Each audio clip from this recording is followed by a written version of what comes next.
Muy buenas noches, comienza La Azotea y hoy nos acompaña un donostiarra de cabeza a pies. Ha sido diputado, ministro, candidato a Lehendakari y eurodiputado. Y con toda esa experiencia, hoy sigue defendiendo lo que ya defendía cuando tenía 11 años. Atención porque hoy sube... Ah, perdón, te he cortado, María.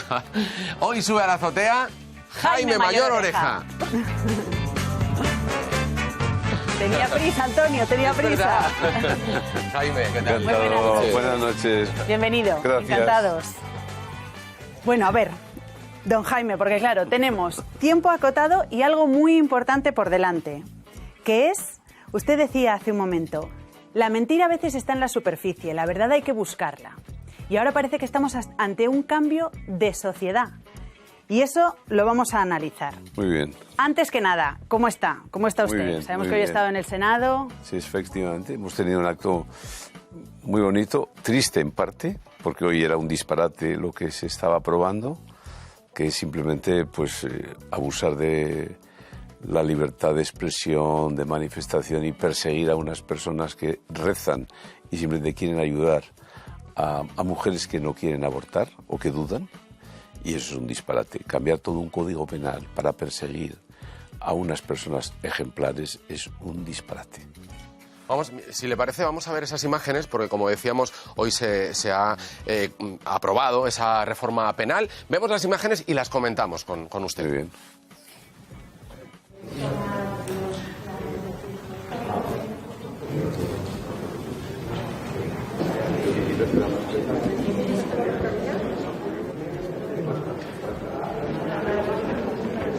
Bueno, aquí teníamos que escuchar lo que había dicho Jaime Mayor Oreja en relación con lo que acaba de decir. Sí. Ese cambio, esa reforma penal que permite que sea delito manifestarse ante clínicas abortivas. Vamos a escuchar ahora sí esas palabras de Jaime Mayor Oreja.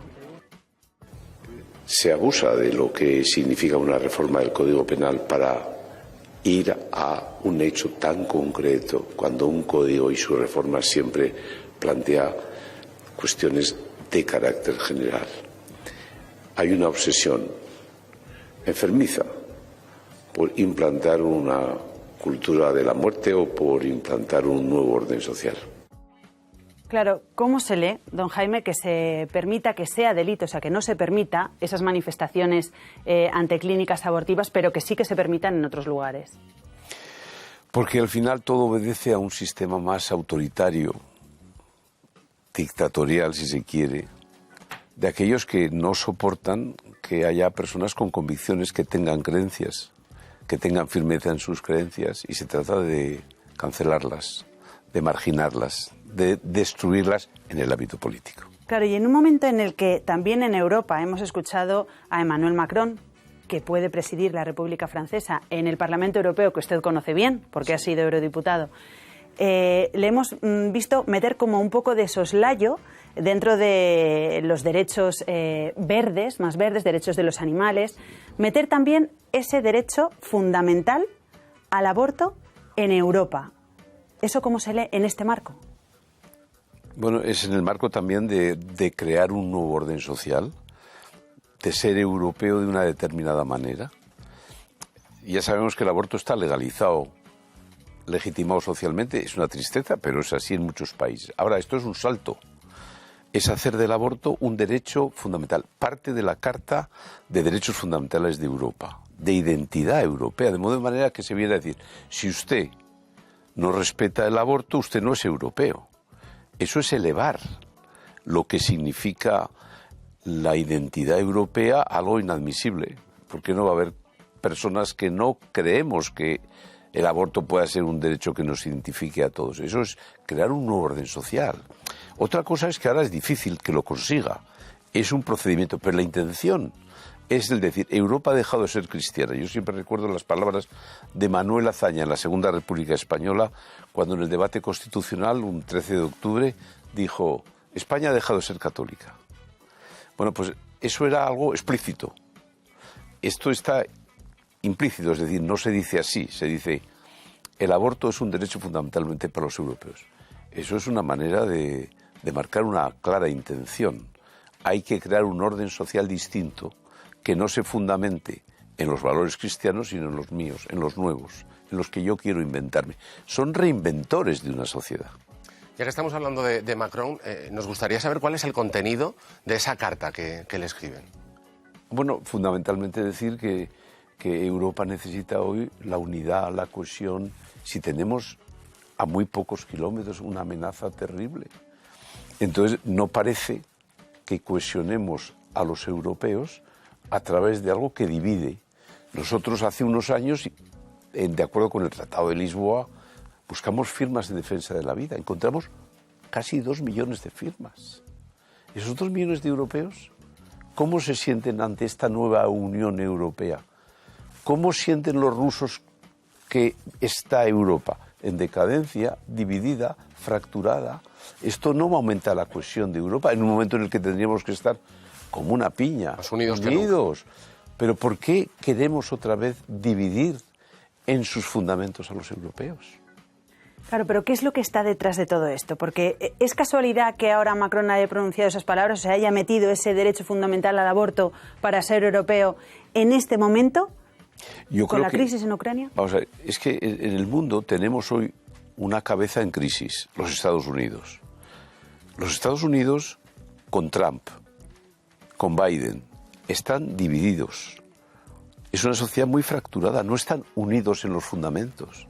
Entonces ahora de lo que se trata en esa estrategia es hacer de Europa un centro experimental, un laboratorio de ensayo. Vamos a ver una Europa que está muy debilitada en términos culturales y en términos morales. Vamos a hacer realmente un ejemplo de lo que es un nuevo orden social. En los Estados Unidos no se puede hacer eso porque están muy fracturados y muy divididos. Pero en Europa estamos muy vacíos. Y estamos en un papel que hoy es bastante irrelevante en el mundo, donde parece que todo está en el Pacífico y no está en el Atlántico, ¿no? Entonces ahora de lo que se trata es de dar un empujón a esa constitución de un nuevo orden social. Y en España, aceleradamente. ¿Y hacia dónde vamos?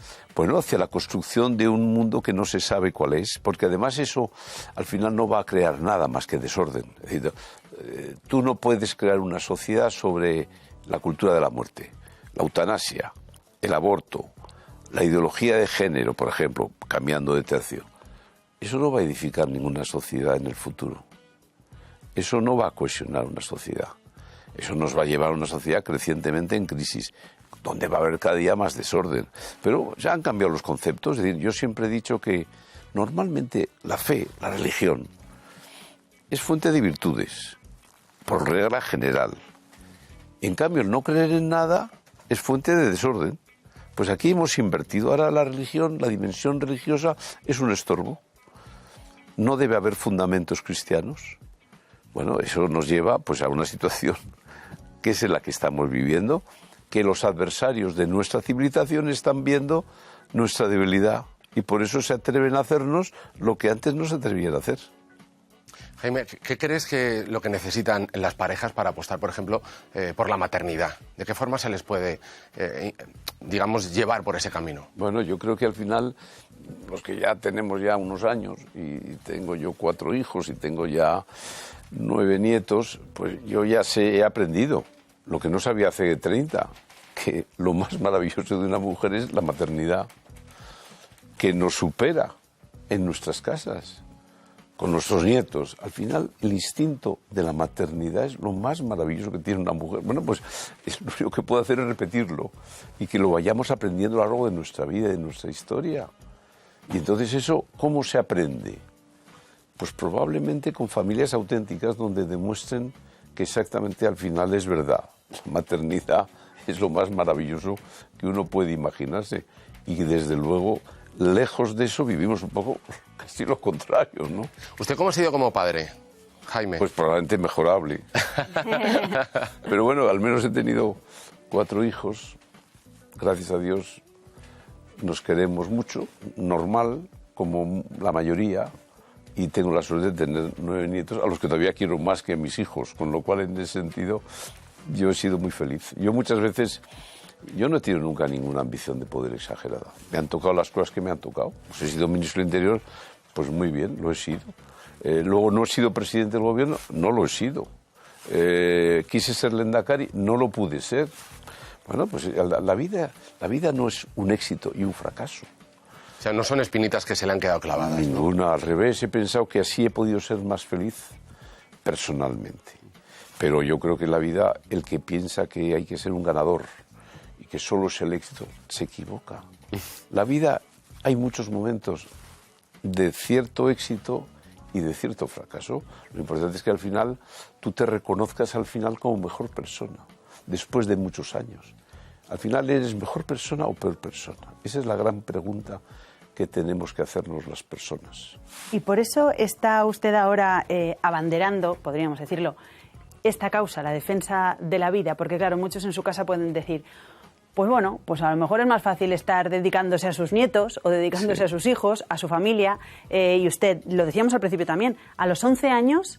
Bueno, ya estaba como secretario. No, un poco más, ¿eh? ¿Cuántos tenía? No, yo tenía 23 años cuando fui secretario de Jóvenes Propagandistas. Lo que pasa es que ya familiarmente, yo he pertenecido a una familia tradicionalmente católica y evidentemente yo no he sido ningún niño prodigio en ese sentido. Bueno, no, pero yo me quiero decir que ha hecho muchas cosas a lo largo de su vida. Que muchas cosas que casi nadie ha hecho. Bueno, pues eso, ser ministro, eurodiputado, diputado, casi Lendakari, bueno, son muchas cosas. Bueno, yo tuve la suerte de vivir todos los escenarios políticos. Yo viví la transición en el País Vasco. Con 24 años yo me voy a la política. Una inconsciencia por mi parte, porque viví los años más duros donde realmente ETA decidió matarnos a los miembros del partido del gobierno, de la UCD y también Alianza Popular. Pero tuve 25 años aprendiendo en el País Vasco lo que era ETA y lo que era el nacionalismo. Luego tuve la suerte de estar en el Gobierno de España 5 años. Y luego tuve la suerte de estar 10 años en el Parlamento Europeo. Pues bien, al final de mi etapa en el Parlamento Europeo me di cuenta que nuestra crisis era una crisis no era política, ni económica. Era una crisis que está en la persona, que era una crisis de civilización, que era una crisis de la verdad. Y entonces me llevó a ocuparme pues, de constituir una fundación en España, Valores y Sociedad, sobre el diagnóstico de la crisis.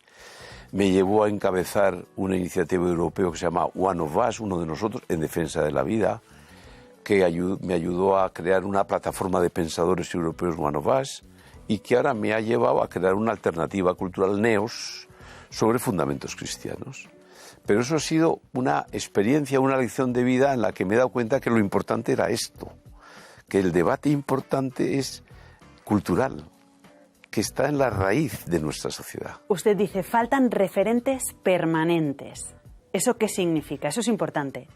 Yo creo que es lo más importante. Nosotros, mi generación, ha tenido éxitos y fracasos, como antes he dicho, como todas. El éxito ha sido que ha aumentado el bienestar material. Vivimos mucho mejor que nuestros abuelos. Pero ha tenido un precio, que hemos ido abandonando referencias permanentes. Es decir, menos familias, menos matrimonios, más familias desestructuradas, más matrimonios destruidos, menos fe. Hemos ido perdiendo esas referencias permanentes y eso ha sido a costa de un bienestar material. Es decir, el dinero ha estado demasiado presente en nuestra sociedad. Se ha convertido muchas veces en el único elemento sólido, casi en nuestro único objetivo, cuando realmente el dinero es la expresión de lo fluido, de lo líquido, de lo gaseoso, que va de mano en mano, pero no es sólido. Hay que tener el suficiente para vivir. Si me escuchase, mi mujer me reñiría. Pero dicho lo cual, pero la vida tiene otras muchas cosas. No solo podemos tener la obsesión del dinero como única referencia sólida en nuestra sociedad. Jaime, pero ¿está mal vista la familia numerosa, ahora que estamos hablando de esto? Quizá porque también supone un gasto económico bastante elevado. Yo creo que no solamente es un tema económico. Es un tema de saber apreciar la austeridad en una familia numerosa. Y de que no sucede nada porque no te vas los viernes a cenar. Y que no pasa nada pues porque en vez de tener 20 días de vacaciones tienes 7. Porque te compensa lo que tú has creado en tu casa, que es un hogar. Es decir, y al final, yo siempre digo, el matrimonio es entender que no es el cloroformo, es el aguantoformo. Es decir, que hay que saber conocer tus debilidades, tus errores, igual que los de tu mujer. Y entonces es una institución, en ese sentido, que al cabo de los años te das cuenta de la importancia que tiene. Porque al final, en la familia, te educas y te educan. Por eso la institución de la familia es la institución de la verdad por excelencia. En la familia somos lo que realmente somos. No lo que aparentemos ser. No lo que aparento hoy en televisión. Sino donde yo soy de verdad lo que sois en mi casa. Por eso, si la verdad está en crisis, la familia está en crisis. Por eso, como ha sido una crisis de la verdad, la familia es una institución que está en parte en crisis. Eso es lo que yo creo que tenemos que saber. No solo no tienes hijos por temas económicos, que a veces también, sino por tu comodidad. Y eso es lo que de alguna manera es lo que quiero insistir. Quizá también somos más egoístas, ¿eh? Bueno, somos cómodos. Nosotros hemos hecho de la comodidad nuestro principal instrumento. ¿Por qué se facilita tanto el aborto? Porque a veces es más cómodo. ¿Por qué a veces la eutanasia? Por comodidad. ¿Por qué a veces el género se prefiere al decir que un hombre es un hombre, una mujer es una mujer? Por comodidad. Se escoge el camino de la comodidad. Es un plano inclinado que te hace que la expresión del mal después de las guerras, la guerra es el peor mal de los todos, pero se expresó en el aborto, la primera expresión. Y luego cómo se expresó, sofisticándose, la ideología de género. Y luego cómo se ha socializado, y cómo se ha extendido la eutanasia. Ese es el proceso que vivimos. ¿Y cuál es el impulso principal? Que buscamos siempre lo más cómodo.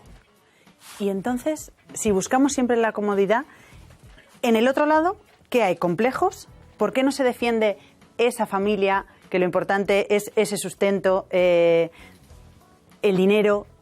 ¿Ha sido el dinero entonces lo que nos ha llevado a todo esto? En parte es el dinero. Yo creo que la crisis está en la persona. Y entonces ha sido una persona que ha buscado más la comodidad que otra cosa.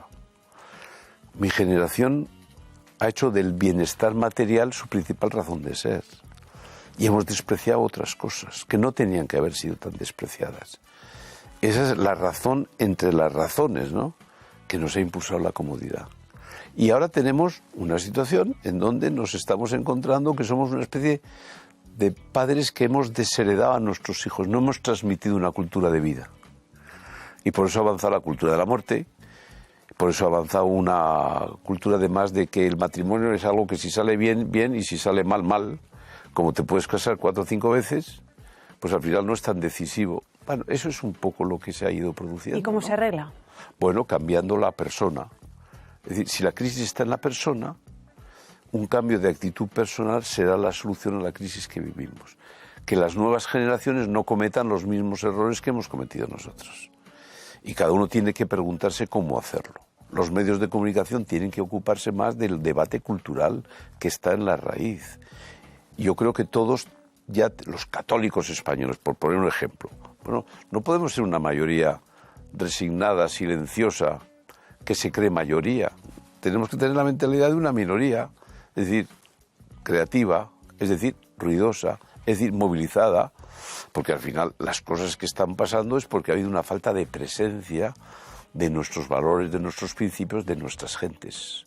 Por eso ahora NEOS, volviendo a lo que queremos hacer, la alternativa cultural, sobre todo es de movilización, de cambio de actitud personal, de no dejar la fe en nuestra casa, sino sin ningún complejo de superioridad hacia los que no tienen la fe, pero no esconderla, no disimularla. Y eso es un poco lo que en estos momentos significa la solución, un cambio de actitud personal y en parte colectiva, por ejemplo, los católicos españoles. Estamos casi llegando al momento de la pausa, pero también nos gusta conocer un poco más a la persona de cada invitado que se sube con nosotros a la azotea. A mí me gustaría saber, Jaime, cuando dice en casa que se quiere dedicar a esto, a la política, ¿qué le dicen? Bueno, yo creo que el mayor disgusto que puede dar a mi padre... Mi padre era un ginecólogo, una excelentísima persona, pero no era nada político. Y mi madre era una mujer religiosa, inteligentísima, tradicional, que le di menos disgusto por ello, pero mi padre, que era un ginecólogo... Hombre, pero a su padre no le pudo sorprender tampoco, porque también le venía de arriba, de su propio padre. Pero no, de mi padre no, era la otra rama. ¿La otra rama de tío abuelo? Era de tío abuelo y era de mi tío Marcelino Oreja y de mi abuelo, que también, aparte de médico, era un hombre que estuvo interesado por cuestiones políticas, pero mi padre, por ejemplo, era un santo ginecólogo. Y entonces yo recuerdo que al final él, yo creo que le di el mayor disgusto de su vida. Ha dicho, pero tú que has hecho ya la carrera de ingeniero, yo hice la carrera de ingeniero agrónomo. ¿Pero a qué te dedicas a esto? Si este mundo es un mundo muy desagradable, pero a mí me pudo la pasión por la transición.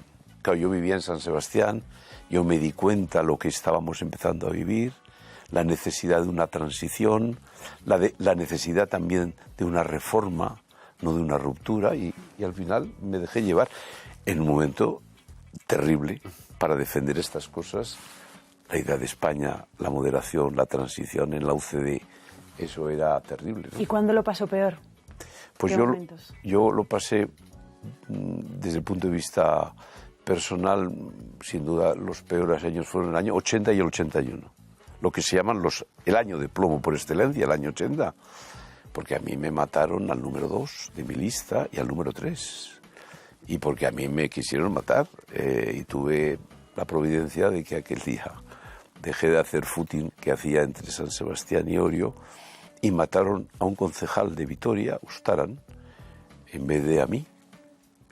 En septiembre matarían del 80 a Ustaran, ¿no? Con lo cual, en aquellos años, cuando yo vi ya la muerte tan próxima, porque yo creía que podía salir de casa, pero que no iba a volver de casa, ¿no? Entonces yo me di cuenta que por primera vez mi madre empezó a tener la angustia cuando vio, por ejemplo, el cadáver del número 2 de mi lista, Juan de Dios Doval, un gran profesor de Derecho Procesal, y cuando mi madre se dio cuenta de que el que podía estar en el féretro era yo, de un momento a otro. Y ahí, bueno, fue el momento de tener que superar el miedo físico a una organización. Yo me quedé, no cambié, mantuve en mi posición, pero me di cuenta que en la vida hay que saber vencer el miedo. El miedo físico, pero luego hay otro miedo, que es el miedo reverencial a un ambiente, que hace muchas veces muy difícil combatirse.